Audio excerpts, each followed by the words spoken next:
찬송가 28장입니다.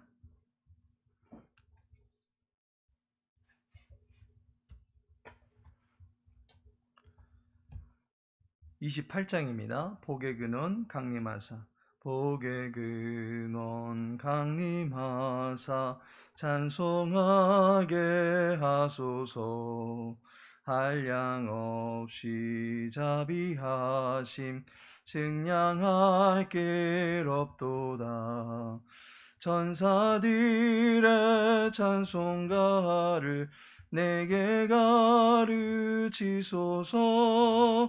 구속하신 그 사랑을 항상 찬송합니다.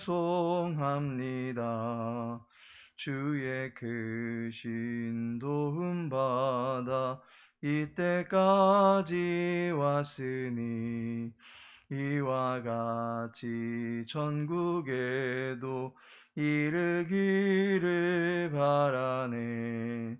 하나님의 품을 떠나 죄에 빠진 우리를 예수 구원하시려고 보혈 흘려주셨네. 주의 귀한 은혜 받고 일생 빚진 자 되네. 주의 은혜 사슬 대사 나를 주께 매소서. 우리 마음은 연약하여 범죄하기 쉬우니 하나님이 받으시고 전국인을 지소서. 아멘.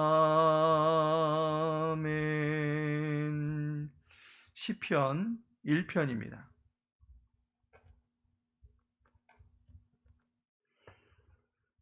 시편 1편 1절에서 6절까지의 말씀입니다.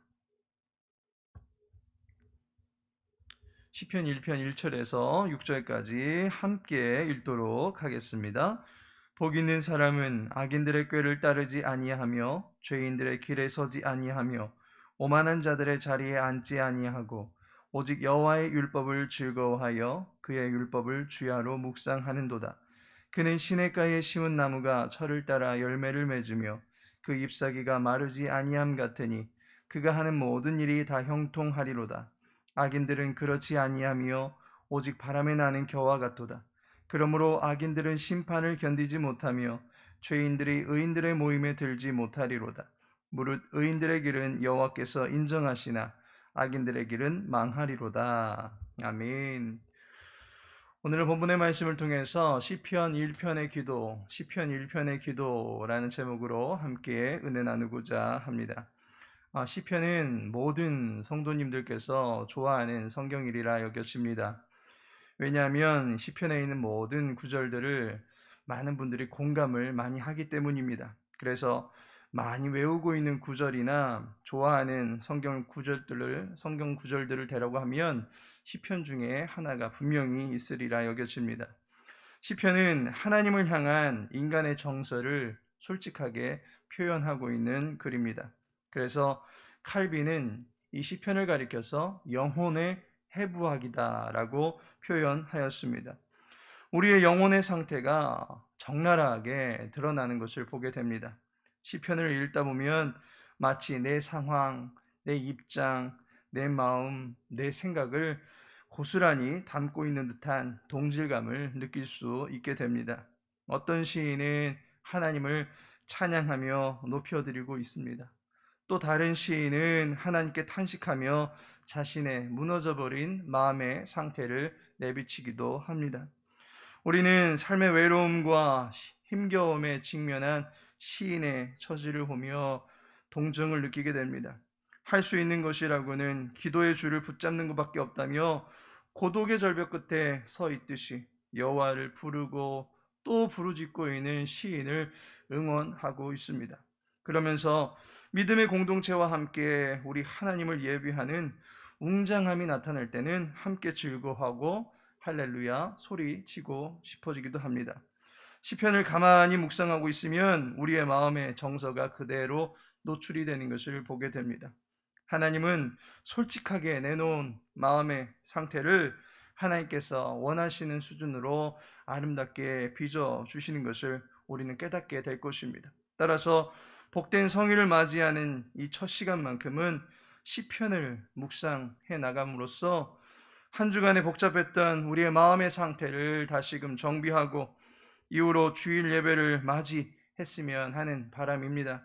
한 주간을 시작하게 되는 일주일의 첫날 우리의 마음을 정비하고 하나님 앞에 온전히 설 수 있는 예배자가 되기를 바라면서 주일마다 시편의 말씀을 묵상코자 합니다. 씨를 뿌리기 전에 땅을 기경하는 농부와 같이 우리의 마음을 먼저 하나님 앞에서 기경해 나갈 수 있는 한 주의 첫 시간이 되어지기를 소망합니다. 시편 1편은 일반적으로 시편 2편과 연결되는 하나의 시로 이해하고 있습니다. 그 이유는 복이 있다라는 말로 시작하고서는 복이 있다라는 말로 마무리를 짓고 있기 때문입니다. 하나님을 가까이 하는 자의 인생의 종국은 복으로 결론나는 것이 당연합니다. 인간의 처지가 태초 동산의 복으로 시작해서 새 예루살렘의 복으로 마치고 있습니다.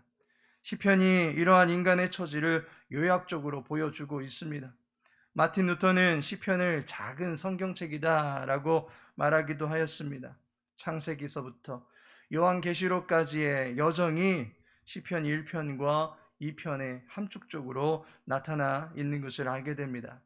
우리는 시편 1편의 전체적인 분위기를 복과 연관지어서 이해해 볼 수 있습니다. 그런데 재미있는 사실은 복이 있다라고 시작한 시편 1편이 시편 2편에 가서는 복이 있다라고 마무리를 짓고 있습니다. 하지만 시편 1편이 그 자체로서 마무리를 지을 때는 망할 것이다라는 말로 마무리를 짓고 있는 것을 보게 됩니다.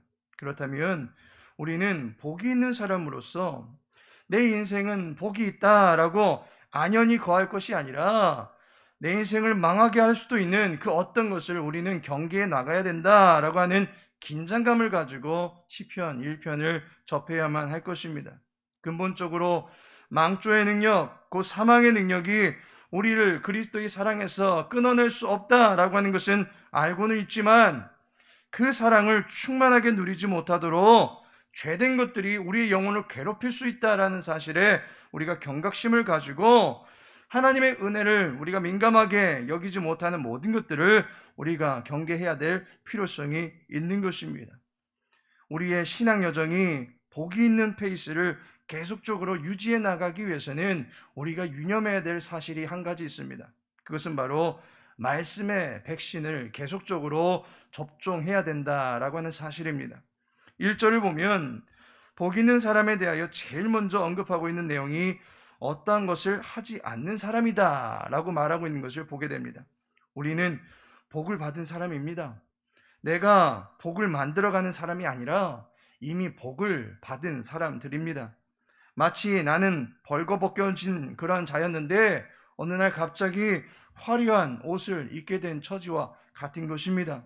내가 옷을 만들어서 입은 것이 아닙니다. 어느 날 갑자기 내게 옷이 입혀진 신비한 일이 벌어진 것입니다. 그렇기에 우리는 그것을 시편의 기자는 복 있다라고 말하고 있습니다. 갈라디아서 3장 27절에 보니 누구든지 그리스도와 합하기 위하여 세례를 받은 자는 그리스도로 옷 입었느니라 라고 말씀하고 있습니다. 그리스도로 인해서 그리스도인이 되었다라고 하는 것은 그리스도로 옷을 입었다라는 의미입니다. 따라서 우리는 이미 그리스도에 의해서 그리스도인이 된 복이 있는 사람들입니다. 이러한 우리가 해야 할 일은 복 있는 자가 되기 위해서 수고하는 것보다 복 있는 자로서 의의 옷을 더럽히지 않게 하는 작업이 우선적으로는 필요하다라고 하는 것입니다. 그것이 바로 우리의 마음의 상태를 어지럽힐 수 있는 모든 죄악된 요소를 멀리하는 것에서부터 비롯되는 것입니다. 이것이 비단 쉬운 일은 아닐 것입니다. 우리의 마음은 두 개의 눈과 두 개의 귀가 열려져 있음으로 인해서 너무나도 쉽게 음란하고 추악하고 더러운 정보들 때문에 더럽혀질 가능성이 농후합니다.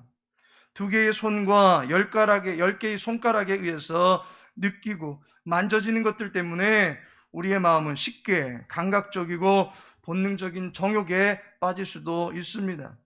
원하지 않았고 의식하지 않는 부지불식간에 우리의 생각은 이미 미움과 분노의 도끼질에 패일 대로 패이고 상할 대로 상하는 경우들도 있음을 보게 됩니다. 마찬가지로 우리의 영혼의 상태가 매우 불안정한 상태에 있을 수 있다라고 하는 것을 우리는 깨달아야만 할 것입니다. 이러할 때 코로나가 백신의 접종에 따라서 그 감염 위험도를 현저하게 떨어뜨릴 수 있듯이 우리의 영혼은 백신 치료제를 가까이 해나가야 될 필요성이 있는 것입니다. 2절에 보면 그의 율법을 주야로 묵상하는도다 라고 말씀합니다. 여기서 묵상이라는 말이 복용하다, 약을 처방하다라는 의미를 가지고 있습니다.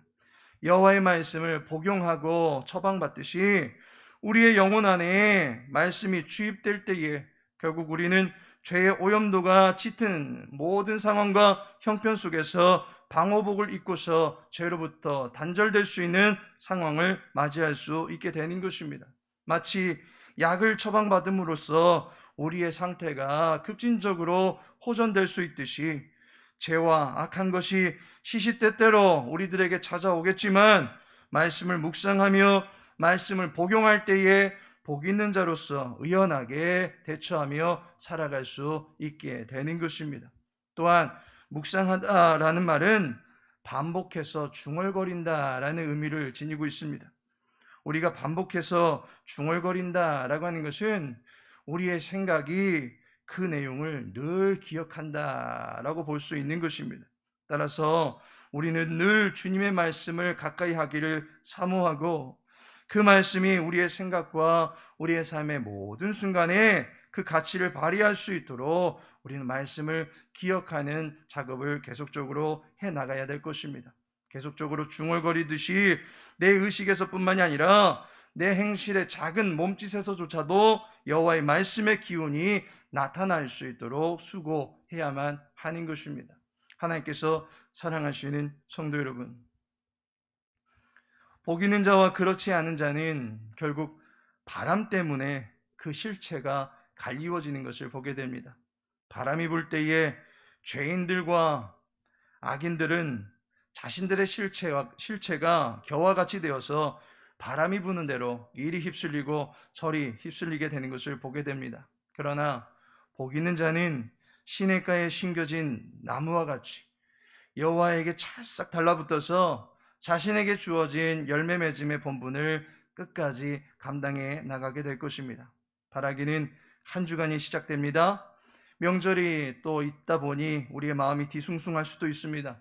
금주에 우리의 심령이 바람에 흔들리거나 전복되는 것이 아니라 여호와의 말씀을 무게 중심으로 잡고 꿋꿋이 삶의 자리에서 말씀의 기운을 생기 있게 나타내 보일 수 있는 주님의 백성들 되시기를 예수님의 이름으로 축복합니다. 다 같이 기도합니다. 살아계신 하나님, 우리를 복 있는 자로 삼아 주셔서 여호와를 가까이 하며 그리스도로 옷 입혀 주심을 감사를 드립니다. 우리에게 주신 의의 옷을 더럽히지 아니하며 하나님 모시기에 합당한 생각과 삶의 자세를 유지해 나갈 수 있도록 우리를 인도하여 주옵소서. 성령 하나님을 통해서 우리의 생각이 진리에 메인받을 수 있도록 도와주옵소서. 오늘은 복된 성일입니다. 이날에 주님을 예배함이 우리의 기쁨이 되게 하옵소서. 각처에서 모이는 주의 백성들 코로나로부터 안전할 수 있게 하시고 오직 여호와께 영광된 예배를 통해서 영원히 살고 삶이 거룩함으로 무장케 되고 말씀으로 재정비될 수 있는 축복의 시간들이 될 수 있도록 도와주옵소서. 명절을 맞이하여 주 안에서 온 가족이 화목을 도모할 수 있는 복된 한 주간이 되어지기를 간절히 소망하오며 예수님의 이름으로 기도합니다.